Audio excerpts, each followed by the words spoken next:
एक बार नारद जी ने प्रभु भगवान विष्णु को श्राप दिया था, अतः एक कल्प में उसके लिए अवतार हुआ।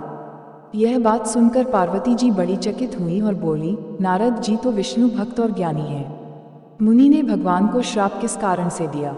लक्ष्मीपति भगवान ने उनका क्या अपराध किया था? नारद जी के मन में मोह होना आश्चर्य की बात है। तब महादेव बोले, न कोई ज्ञानी है न मूर्ख।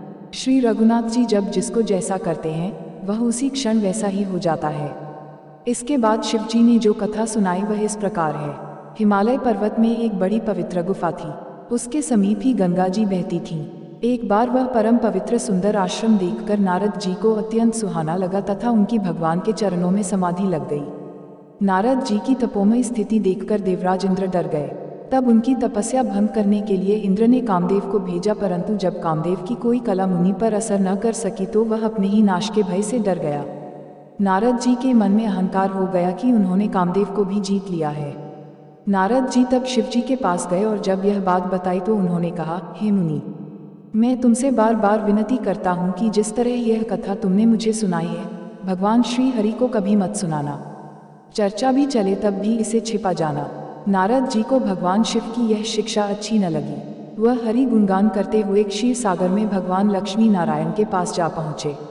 भगवान उठकर नारद जी के साथ आसन पर बैठकर बोले, हे मुनि, आज आपने बहुत दिनों बाद यहाँ पधारने की दया की। शिव जी के मना करने के बावजूद नारद जी ने कामदेव का सारा वृतांत भगवान लक्ष्मी नारायण को कह सुनाया। सब सुनकर भगवान ने विचार किया कि नारद जी के मन में गर्व का भारी वृक्ष उगाया है। उन्होंने नारद जी के अहंकार को मिटाने का निश्चय किया। जब नारद जी भगवान के चरणों में प्रणाम करके वहां से चले तो उनके हृदय में अभिमान और भी बढ़ गया। तब लक्ष्मीपति भगवान ने अपनी माया को प्रेरित करके वैकुंठ जैसे वैभव वाले 100 योजन के एक नगर की रचना की। उस नगर के राजा शिवनिधि की अत्यंत रूपवती कन्या अपना स्वयंवर करना चाहती थी। नारद जी उस नगर में गए और नगरवासियों से सब हाल पूछकर वह राजा के महल में जा पहुँचे। राजा ने पूजा करके मुनि को आसन पर बैठाने के बाद राजकुमारी को बुलाया और नारद जी से कहा, हे नाथ, आप अपने हृदय में विचार कर इसके सब गुण दोष कहिए।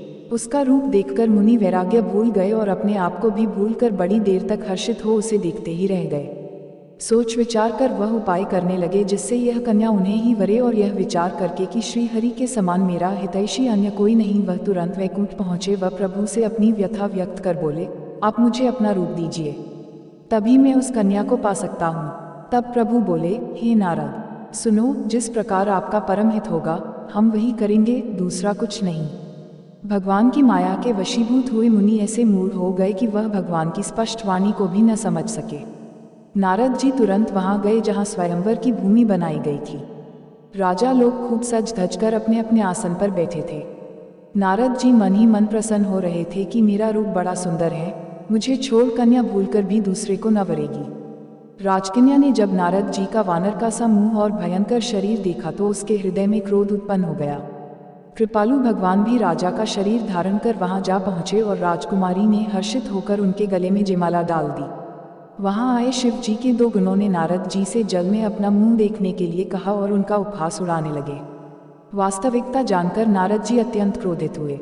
उन्होंने दोनों शिवगणों को कठोर श्राप दिया तथा मन में क्रोध लेकर कमलापति भगवान के पास जाने लगे तो भगवान उन्हें रास्ते में ही मिल गए। मुनि क्रोधपूर्वक भगवान से बोले, आप दूसरों की संपदा नहीं देख सकते, आप में ईर्ष्या और कपट बहुत है। समुद्र मथते समय आपने शिव जी को बावला बना दिया और देवताओं को प्रेरित करके उन्हें विषपान कराया। जिस शरीर को धारण करके आपने मुझे ठगा है, आप भी वही शरीर धारण करें, यह मेरा श्राप है। आपने हमारा रूप वानर सा बना दिया था, इससे वानर ही आपकी सहायता करेंगे। मैं जिस स्त्री को चाहता था उससे मेरा वियोग कराकर आपने मेरा बड़ा हित किया है, इसलिए आप भी स्त्री के वियोग में दुखी होंगे। श्राप को सिर पर चढ़ाकर हृदय में हर्षित होते हुए नारद जी से कृपा निधान भगवान ने अपनी माया की प्रबलता खींच ली। जब भगवान ने अपनी माया को हटा लिया तब वहां न लक्ष्मी ही रह गई न राजकुमारी ही। तब मुनि ने अत्यंत भयभीत होकर श्री हरि के चरण पकड़ लिए व कहा, हे शरणागत के दुखों को हरने वाले, रक्षा करें, मेरा श्राप मिथ्या हो जाए। तब भगवान ने कहा, यह सब मेरी ही इच्छा से हुआ है।